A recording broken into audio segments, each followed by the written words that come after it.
Hola, ¿qué tal? ¿Cómo estáis? Hoy quería hacer una pequeñita diferenciación ante una temática, bueno, pues que está muy de actualidad y que muchas veces pues me llegan esas preguntas, ¿no? Y aunque sea cortito el vídeo, pero creo que es muy importante para aclarar conceptos, simplemente por esto. Y es la diferencia entre sexo, género y orientación sexual. Porque también luego esto va a dar paso a otros temas que voy a exponer más adelante en otros vídeos. Entonces, ¿hay diferencia? ¿Es lo mismo? ¿Están em, orientándolo de una manera para generar más confusión que otra cosa en el momento actual? ¿Por intereses específicos? Bueno, como digo, simplemente voy a dar estos tres conceptos, aclararlos. Ya en otros momentos hablaremos de temas más concretos en los que intervienen, bueno, estos conceptos, ¿no? Es completamente diferente el sexo, que es biológico, el género, que es un constructo social, y la orientación, que es una elección personal. Así que fijaros si con estas tres definiciones pequeñitas ya podemos diferenciar una cosa de otro, ¿no? Bueno, en la primera, el sexo, que sería una realidad genética. Bueno, el sexo en realidad define una especie y es algo que no solamente nos implica a los humanos, sino a todas las especies. Bueno, a casi todas, porque alguna hay andrógina. Bien. Pero nuestra especie tiene dos sexos y es algo genético. Es decir, nuestro estudio genético determina de qué sexo es esa persona. Sexo femenino, sexo masculino. Sí que habría otra variante que ahora veremos, que es la intersexualidad. Pero ahora estamos hablando de biología, no de otro concepto que viene después. ¿Vale? Por lo tanto, el sexo se considera una condición genética determinada por los cromosomas. De manera que todas las células de nuestro organismo, desde los ojos, el corazón, la piel, el hígado, el bazo, todas las células de nuestro organismo tienen esa condición cromosómica. Tenemos unos cromosomas. Dentro de estos cromosomas hay dos grupos, lo que llamaríamos autosomas, y luego otro pequeño bloquecito que son los propios cromosomas sexuales, que como digo, las células todas tienen esta diferenciación. Dentro de los cromosomas sexuales, lo que como base caracterizaría a los dos sexos, como hembra XX, como varón XY. Pero la realidad es que el cromosoma Y no se activa hasta la 8ª semana de gestación. De manera que el cromosoma que sí están activos desde el principio es el X. En las niñas el XX. Pero en el niño el cromosoma Y es a raíz de la 8ª semana de gestación cuando por un cambio que se va dando hormonal, una dotación hormonal, se va activando este cromosoma Y. Así que como decían cuando yo estudiaba, ¿no? Al principio todos somos niñas. Bueno, entendamos el comentario, ¿no? Bueno, pues luego a partir de este momento es cuando ya esas células, cuando en el caso del sexo que determinaría la masculinidad o em, al hombre sexualmente hablando, ¿vale? Me refiero como genética, o sea, genéticamente hablando, es que ahora hay que puntualizarlo todo para que no haya confusión, porque ahora es mucho más complicado explicar las cosas, antes era más sencillo. Bien, entonces, como digo, a partir de este determinado momento, genéticamente lo que se llama varón o genéticamente masculino, empiezan sus células a movilizarse con esa dotación cromosómica, con esa dotación hormonal, generando, por tanto, su condición. Esa condición varía anatómicamente un sexo de otro, tanto interna como externamente, en los dos ámbitos, determinando así, pues podríamos decir, dos modelos. Genéticamente hablando. De esta forma, los genes hacen que a lo que se llama hembra transforme esas gónadas de base en ovarios y vaya desarrollando todo su sistema sexual o genital. Y lo mismo pase con lo que sería el macho, que esas gónadas se transforman en testículos internamente, que en ellos es externamente, porque esos testículos bajan, descienden del abdomen y se posicionan externamente, ¿no? Y lo que en la mujer es un clítoris, en el hombre es un pene. Es lo mismo. Por lo que sería como la base primaria es lo mismo, pero luego esa dotación hormonal va haciendo que el desarrollo sea diferente. Y seguimos hablando de anatómicamente. Por lo tanto, así nacemos como una condición u otra condición. Hay personas que en su desarrollo, porque haya habido una eh, diferencia en la dotación hormonal, se llaman lo que se considera intersexual. Puede ser porque tengan unos genitales ambiguos cuando nacen, que no se sepa muy bien si la dominancia es de varón o es de hembra, porque a lo mejor tienen un clítoris más grande o un pene más chico, porque los testículos no han descendido del abdomen para posicionarse externamente y se quedan internamente como si fueran ovarios, no siéndolo, porque a lo mejor uno sí desciende, pero el otro no desciende. Bueno, puede haber distintas, o porque tengan los dos órganos sexuales externos, porque hay algunos que tienen tanto pene como vagina. Lo que no quiere decir que los dos tengan actividad, tendrá uno. Por eso, en estos casos suele haber una operación para que se quede únicamente el que domina, el que le determina a la persona, ¿no? Bueno, pues esto tendría que ver con que hay una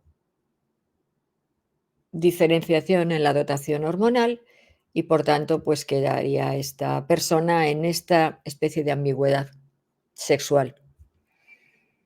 Pero luego también genéticamente hablando, pueden darse casos de que se ven, aparte del cromosoma XX y el XY, pues hay personas que son XXX, otras XXY y otras XYY. El X siempre está el primero, de base, como he dicho, porque es algo para ambos sexos. Luego ya añadimos el segundo o el tercer cromosoma en este caso, ¿vale? Son la minoría los que tienen tres, pero bueno, existen. Es lo que cuando dicen también que el varón que tiene dos I's es como el segundo I marcaría la violencia. No es cierto, porque algunos lo tienen y para nada son violentos, porque la violencia no lo determina la genética. Por lo que nacer de un sexo o de otro sexo no te determina que seas violento o que seas un mártir o una víctima. Eso es falso. Eso entraría dentro del constructo social actual, porque antes tampoco se consideraba de igual manera, ¿no? Vale, entonces, una vez visto esto, cuando la persona llega a la pubertad, pues es cuando ya se desarrollarían los caracteres sexuales secundarios. O sea, unos son los primarios, que son los de nacimiento, y luego esos de nacimiento, conforme se van desarrollando todas las células, conforme a esa dotación hormonal, llegado a la época de la pubertad, pues se desarrollan los caracteres secundarios, que son los externos también. Y ahí tendríamos pues el agrandamiento, por ejemplo, del pene en el hombre, el cambio de voz en el hombre el vello, en la mujer también hay un crecimiento del vello y también hay, bueno, pues las mamas, el crecimiento, incluso la zona vulvar también hay un cambio. Entonces, lógicamente, se desarrolla porque maduran esos órganos sexuales y se acomodan igual que se agranda también ese útero en la mujer, es decir, se acomodan a la funcionalidad que va a tener para un cuerpo ya maduro. Y esto hará que cada uno de los dos sexos tengan una apariencia determinada. Aunque, como digo, es cierto que hay variaciones dentro de las dotaciones hormonales y puede haber mujeres que tengan más vello de lo que le corresponde como mujer porque hormonalmente la mujer es poco velluda o mucho menos velluda que el hombre.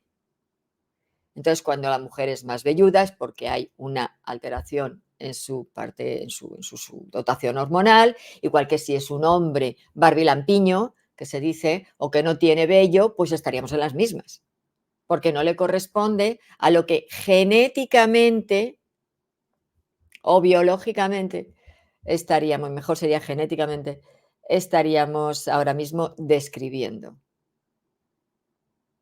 Pasa igual en la voz, ¿no? O que en el hombre tenemos aquí lo que se llama la nuez, ¿no? Que domina, mientras que la mujer no lo tenemos. O sea que estos cambios, es lógico, se van dando porque forma parte de nuestro desarrollo puramente genético, sin más. Aquí no interviene lo que cada uno internamente o emocionalmente considere. Cuando ya entra la parte, o en parte, no todo, en parte, entra esas visiones de vida o esas tradiciones o esas estructuras sociales, entramos en el concepto del género. Y por tanto, el género es una parte de la identidad, pero es un constructo social porque es la sociedad la que lo ha establecido. Y ahora es donde viene la confusión. El género es un constructo social, no es una condición interna de cómo se siente la persona. Eso entraría dentro del siguiente concepto, el de la orientación. Y es muy triste el follón que se está montando, porque lo único que se está consiguiendo es enfrentamientos, confusiones y mucho dolor. Por lo tanto, el género, que sería eso como una parte de la identidad, entraría dentro de todo lo que se considera la estructura social, al igual que una condición religiosa o identidad religiosa o cultural o étnica o familiar o tradicional. Bueno, o ideológica. ¿Qué pasa con el género? Dentro de estos bloques, ¿no? que estoy comentando, ¿qué diferencia habría? ¿Desde dónde se le puede decir que es un constructo social? Pues desde el mismo momento en que ya por el hecho de ser hombre, haber nacido con la condición genética hombre o con la condición genética mujer, ya tenemos que colocarnos en dos departamentos estancos, sin posibilidad de movernos. Nos obliga a ser de una determinada manera, a vestir de una determinada manera, a comportarnos de una determinada manera, incluso a sentir de una determinada manera, ¿no? Por eso es un constructo social, porque es una imposición. Es un programa social condicionado por el sexo en el que se nace, por los genitales con los que se nace. Qué triste, ¿no? Bueno, hasta ahora ha servido, era lo que estaba establecido. Ahí no había, la persona no decidía, sus emociones no intervenían. La sociedad estaba asentada en esos dos géneros y cada uno tenía que ser como estaba establecido socialmente, como su biología determinaba. Y todo el que se salía de eso, cosa que ahora no pasa, a no ser en sociedades determinadas de países determinados, en el resto no pasa, aunque se esté queriendo imponer que es así, no es cierto. Yo ya en mis años de juventud eso no lo he vivido. Lo que estoy viviendo ahora yo no lo he vivido. Para nosotros era algo normal. Estaba superado. Bueno, pues entonces, como digo, ahí hay que determinar el hombre cómo tiene que ser, qué tiene que hacer, cómo se tiene que vestir, y la mujer lo mismo. ¿Qué es lo femenino y qué es lo masculino? Cómo se tienen que desarrollar emocionalmente, cómo tienen que comportarse en la intimidad, cómo tienen que conectar con sus emociones, cómo tienen que pensar. Todo está establecido mediante un programa y unos patrones sociales. Y se educa a los niños desde esos patrones sociales. Lo femenino, pues lo femenino o la mujer tiene que estar más conectada a las emociones, puede permitirse el llorar, el gritar, el tener picos y movimientos internos, el necesitar la seguridad y la protección de pasar del papá al marido, por ejemplo, ¿verdad? Luego tiene que cuidar a los niños, tiene que tener tenía que tener, ahora no, tenía que tener o dedicarse a determinadas carreras, pues más de tipo humanista, mientras que el hombre era más científico. Tiene que tener un carácter como más templado, más de unificar, de aguantar, de esperar, de reflexionar.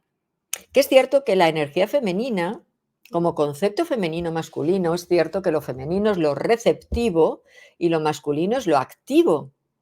Pero una cosa es que a nivel de concepto femenino masculino sea así y otra cosa es que a nivel de hombre y mujer sea así, porque en el hombre están las dos energías y en la mujer también.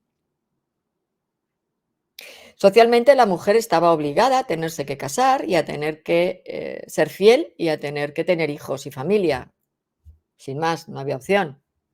Y por supuesto luego, bueno, inclusive antes, ¿no? Tenían que ser los que se encargaban también del cuidado de los padres propios y ajenos. Y más estar en la casa.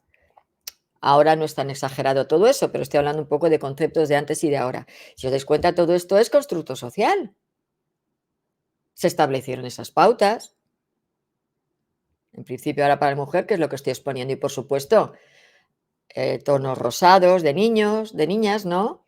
El pelito largo, los pendientes, las pulseritas y los anillitos, los zapatitos de hebillita, las falditas, las muñequitas, jugar a las cocinitas, en fin, todo lo que ya sabemos. Y el niño no. El niño había que programarle para ser el hombre. ¿Y qué es un hombre? Pues un hombre es alguien que por supuesto no llora, por supuesto no exterioriza sus emociones, por supuesto no puede, viendo una película de amor, simplemente emocionarse. Por supuesto tiene que ser siempre fuerte, no puede salir corriendo ni puede acobardarse, porque por supuesto tiene que ser el defensor y el guerrero de la casa que tiene que proteger a la mujer y a los hijos.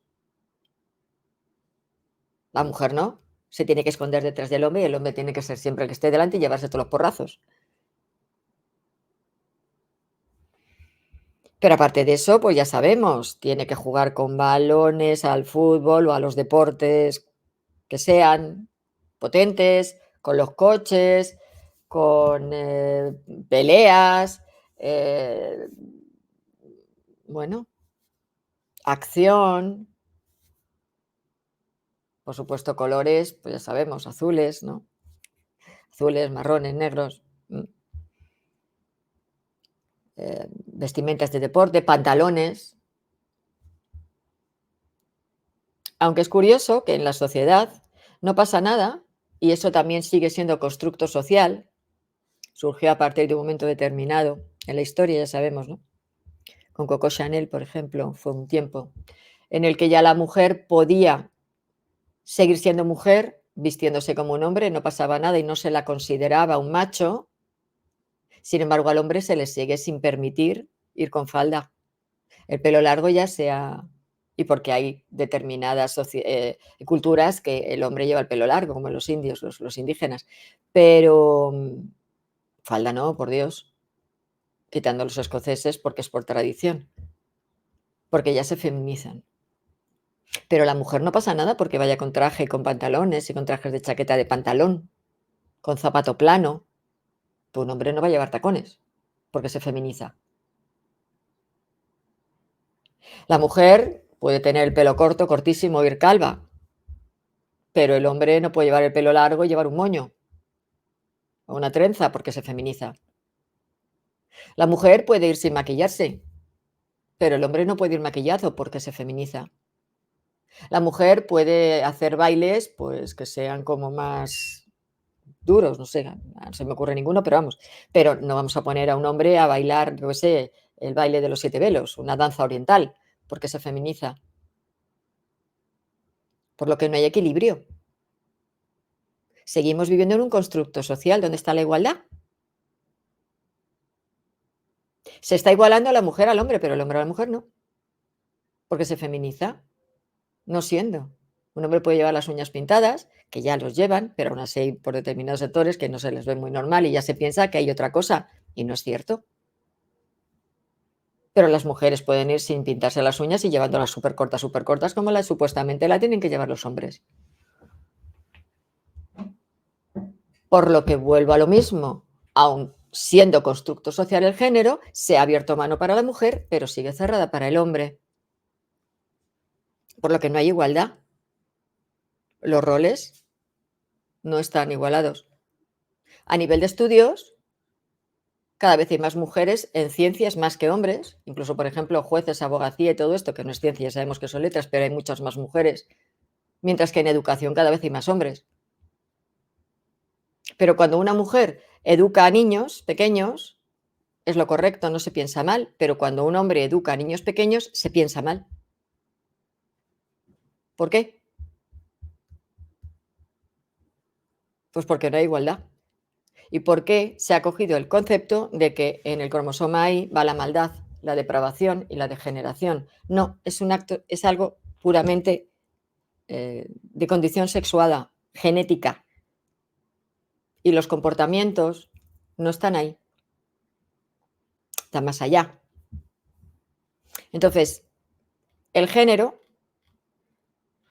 que estaría basado en estos conceptos que os estoy diciendo, donde encajo a uno y encajo al otro, pero no es igualitario. De ninguna manera en el momento actual, parece mentira. Y esto es de lo que hablaré en otro, por eso hoy quería dejar estos conceptos claros, porque quiero hablar de queremos igualdad o no, verdadera igualdad. Y luego estaría el tercer concepto, que es la orientación. Y aquí es donde sí entra puramente lo individual en la orientación, solo en la orientación, ni en la parte del sexo genético, ni en la parte del género, que es constructo social. Pero en la orientación sí. Hay cada uno, depende de lo que sienta hacia el otro, determina su orientación sexual. Si tiene el gusto por alguien del otro sexo, genético, se llamaría heterosexual. Si es del mismo sexo genético, sería homosexual. Si no diferencia, no tiene diferencia entre un sexo y otro sexo, pues sería bisexual. Si dentro de su desarrollo sexual, y ahí unifico dos aspectos, ha habido en esa octava semana, y eso tenéis un vídeo en mi canal en el que hablo de homosexualidad, bisexualidad y transexualidad. Y por mucho que en algunas líneas sigan diciendo que no es cierto, cada vez se demuestra más y no entro en otras corrientes actuales que no tienen nada que ver con lo que estoy hablando, en lo que meto ciencia y no otras cosas, de ideológicas, porque la ideología es lo que más destruye y no lo que más construye, por tanto, que es lo que necesitamos, ¿no? Construir, ir a mejor, unir, comprendernos, respetarnos. Qué bonito, ¿no? No, pues ahora es todo lo contrario. Y eso, como digo, al final nos va a hacer muchísimo daño a todos. Es una pena. Pero entonces a lo que voy, con esto ya quería terminar un poco, de dejar estos conceptos, en los cuales, como decía, mientras que autosómicamente, los autosomas son los que en parte determinan también la apariencia. En esa dotación sexual, hormonal, perdón, determina nuestra apariencia por un lado y por otro, como también internamente la persona o su cerebro se va desarrollando. Porque igualmente el cerebro de un hombre y el de una mujer no funcionan igual, no son iguales. No es que sea ni más ni menos uno, que no son iguales, porque no somos iguales. En este aspecto, no en lo que podamos desarrollar. Bueno, tampoco, porque el hombre tiene una musculatura que no tiene la mujer y por tanto puede tener una fuerza que no tiene una mujer y hacer determinadas actividades que no puede hacer una mujer. Pero es que eso es de pura lógica, no, no hay que darle tampoco muchas vueltas al tema, ¿no? Entonces, como digo, si una persona cuando se desarrolla, se va desarrollando, pues puede tener disforia de género, que no le determine, no desemboque en una transexualidad porque termine al final identificándose con su propio género, perdón, con su propia sexualidad, o sea, anatomía, con su propio cuerpo, ¿vale? Y por lo tanto, aunque se llame disforia de género, no se debería de llamar así, vuelvo a lo mismo, porque el género es un constructo social, pero bueno, es como se llama. Debería de ser disforia de sexo, en realidad, no de género, para ser justos en las palabras, porque ahí está el problema, cuando la palabra no se define como se debe de definir. Cuando uno tiene disforia sexual, o lo que es lo mismo, no está cómodo con su cuerpo, que ha sido desarrollado genéticamente con una dotación hormonal determinada, XX o XY, bien, pues entonces esa disforia puede tener dos vías. Una, que con el paso del tiempo termine porque mediante su madurez, mediante su reflexión, mediante su trabajo consigo mismo, sin inducción de ningún tipo, solo consigo mismo, esa persona puede llegar a una integración y perfectamente acomodarse y seguir con esa, unificando, ¿no? Su ser, podríamos decir, con su anatomía, apariencia, genética. Pero puede ser que no. Puede ser que al final no sea capaz de sentirse a gusto dentro de su cuerpo. Y entonces, claro, es como si yo sé que no soy como esto que tengo, como este cuerpo que tengo, pues no me hago, no me encuentro. Vale, pues ahí tendríamos esa transexualidad. Disculpad, pero es que tengo animalitos. Entonces, lógicamente, bueno, pues hay que ayudar a esa persona a que encaje todo su ser. Perfecto. Pero eso podríamos enfocarlo, aunque haya una parte dentro de su desarrollo sexual, pero podríamos enfocarlo también en este último grupo, ¿no?, de orientación. Bueno, y hay otras variantes que últimamente cada vez salen más, que entrarían dentro de este último bloque. Pero este último bloque es el que, bueno, se diversifica porque interviene el individuo en cómo se sienta. Pero los otros dos no. El sexual es de nacimiento, genético, y el género es constructo social porque es algo establecido socialmente de una manera, pues eso, como dos departamentos estancos en los que nos tenemos que acoplar y eso pues no siempre es viable, está claro. Bien, pues aquí lo dejo. Espero haber aclarado un poquito más estos conceptos. Como digo, los seguiré desarrollando en otros temas que creo que es interesante el poder hablar de ellos, ¿no? Para compartirlo con todos vosotros. Y de esta manera, pues que todos reflexionemos, que es lo que creo más importante para poder intentar a que haya diálogos, entendimientos, acuerdos y no enfrentamientos, imposiciones, dictaduras. Esto es así. A mí es que eso no me ha ido nunca y creo que si me vais conociendo lo sabéis. Así es que nada, hasta pronto. Chao.